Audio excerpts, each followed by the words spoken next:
pergunta cardinal tá, qual mita just hasi pergunta, imaginabo ku skowa tab dunabo bo payslip eta bisabo tuluna mita drag af tanto pabo, abo ta entregabo papel de belasting na departamento de impuesto, anterior pergunta tá, e sunan inana ku skowa não entregar em verdade não tem recht de hij teruggaf sim of não.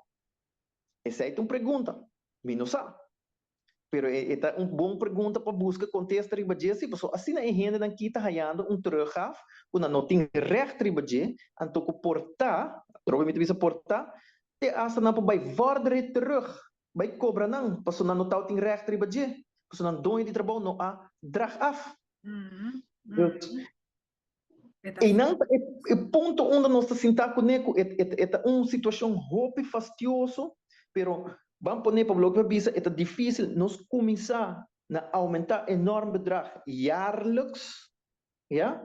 Nós chega caminho, nós tapa e buraco tiki, então depois de sair nós temos que wak, com nós por merge school com nós por pôr escola trabalhar mais efetivo.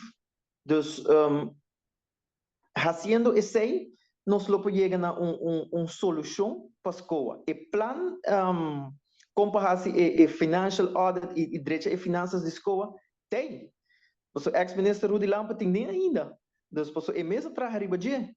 Dus, pero, a trobe, voluntad política mesmo tem. E que coisa passa, tá? O mesmo tem na conta que não somente a diretora atual, plus full e bestuur de escola, certo momento está personalmente responsável pelo debacle financeiro aqui, não? Ora que não avisa Rudy Lampe que esta vira personalmente responsável sobre ela overschrijdt seu budget, então esse é a treca de bel. Esse é a treca de bel, visa que o que a escola está sendo tá incorreto. Dus, em ante situação onde nós estamos sentados.